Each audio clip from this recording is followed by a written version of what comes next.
मैं नीलम अरोड़ा। मेरे चैनल पर आपका स्वागत है। मेरी आज की कहानी एक ऐसी घटना पर आधारित है जो हमारे आसपास घटती रहती है। अक्सर कहा जाता है बच्चे बिगड़ गए हैं। कभी आपस में बात की जाती है तो कभी बच्चों को के स्कूल जाकर उनके अध्यापकों से बात की जाती है, उनको सुधारने के लिए कहा जाता है। इतना सब कुछ किया जाता है, मगर कभी ये सोचा है कि ऐसा क्यों हुआ? ऐसी क्या स्थिति आई कि बच्चे बिगड़ गए? जी हाँ, आवश्यकता इस बात की है कि बच्चे क्यों बिगड़ रहे हैं। यह बिगड़ना आगे चलकर अपराध का रूप ले लेता है। बाल अपराध। बाल अपराध विश्व की एक गंभीर समस्या है। ये किसी राष्ट्र या समाज की समस्या नहीं है, अपितु राष्ट्रव्यापी समस्या है। वर्तमान काल में ये समस्या बढ़ती जा रही है। औद्योगिकरण, नगरीकरण के कारण परिवार विघटित हो रहे हैं। इस विघटन के कारण बच्चे अकेलेपन का अनुभव करते हैं। माता पिता दोनों ही नौकरी करते हैं। बच्चा अकेला टीवी के सहारे अपना बचपन बिताता है। माता पिता शाम को जब थक कर लौटते हैं तो बच्चे पर अपना प्यार लुटाने की बजाय अपनी उलझनों में उलझे रहते हैं। उनका बच्चा जो सुबह से उनके आने की प्रतीक्षा कर रहा होता है, वह फिर से अपने को अकेला ही पाता है। कभी कभी माता पिता की उलझन इतनी बड़ी होती है कि वे आपस में झगड़ने लगते हैं। बच्चा सहम जाता है। किसी किसी परिवार में इतने अधिक झगड़े, मारपीट होती है कि बच्चों पर इसका विपरीत प्रभाव पड़ता है। वह या तो डर जाता है या गुस्सैल बन जाता है। उनके अंदर गुस्सा भर जाता है। आइए मैं आपको अपनी एक मित्र की कहानी सुनाऊं। मेरी एक मित्र है, उसकी बहन श्वेता का विवाह 20 साल की उम्र में ही हो गया। पति पत्नी खुश थे, जीवन बहुत अच्छा चल रहा था। एक पुत्र हुआ, परिवार बहुत खुश था। अचानक एक दिन श्वेता के पति को खून की उल्टी हुई। ये उस समय की घटना है जब कैंसर का कोई इलाज नहीं था। उन्हें अस्पताल ले जाया गया। सारी जांच के बाद डॉक्टर ने बताया कि उन्हें कैंसर हो गया है। श्वेता बहुत दुखी हुई, मगर पति को संभालने के लिए खुद को संभालना बहुत ज़रूरी था। सब ने उसकी हिम्मत बंधाई, पति की सेवा में लग गई। धीरे धीरे सुशील कमज़ोर होने लगा। नौकरी भी नहीं रही। घर खर्च, अस्पताल का खर्च, इन सब में जो भी सेविंग्स थी वो खर्च हो गई। अब श्वेता के लिए नौकरी करना आवश्यक हो गया। राहुल, उनका बेटा, बड़ा था। उसकी फीस, सुशील की दवाइयाँ, धीरे धीरे सुशील कमज़ोर हो रहा था। श्वेता पति की सेवा और नौकरी में इतनी व्यस्त हो गई कि राहुल पर ध्यान न दिया। राहुल ऐसे बच्चों के साथ रहने लगा जो धनवान परिवारों से थे। उन्हें देखकर उनकी तरह रहन सहन चाहने लगा। बात बात पर श्वेता से लड़ने लगा। उसे हर वो चीज़ चाहिए थी जो उसके मित्रों के पास थी। श्वेता ये सब खर्च वहन नहीं कर सकती थी। राहुल घर से पैसे चुराकर मित्रों के साथ मौज मस्ती करने लगा। श्वेता ने उसे समझाने की बहुत कोशिश की, मगर वह समझा नहीं सकी।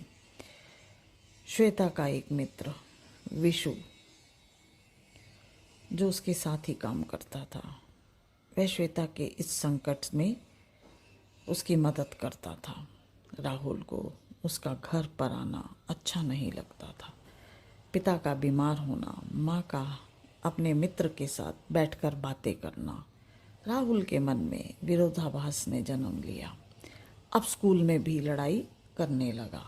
स्कूल के अध्यापकों ने बहुत समझाया, मगर राहुल के मन में जो विरोधाभास था वह किसी भी स्थिति को स्वीकार नहीं करना चाहता था।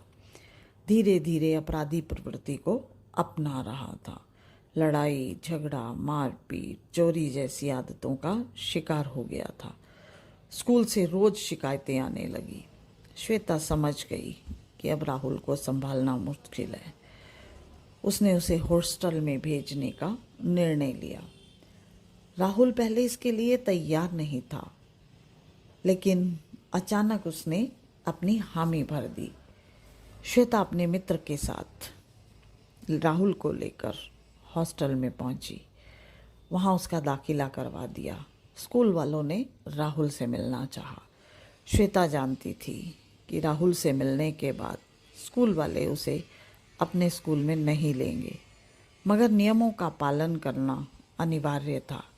इसलिए राहुल को अंदर बुलाया। यह क्या, राहुल ने अंदर आकर बहुत अच्छा व्यवहार किया। उसे देखकर हैरान थी।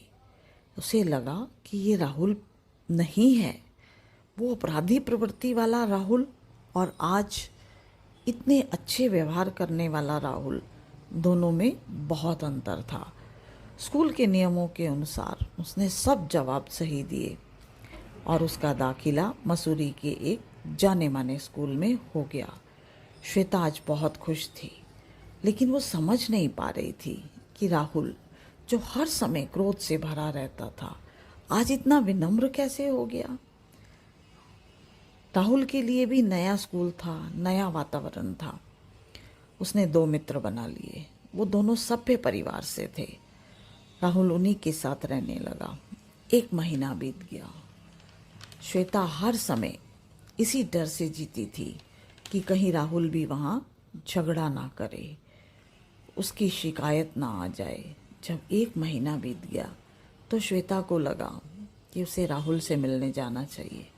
वह अपने मित्र के साथ मसूरी गई। वहाँ जाकर हैरान रह गई। अध्यापकों ने उसकी प्रशंसा की, उसके मित्रों से मिली, वो भी उसकी तारीफ कर रहे थे।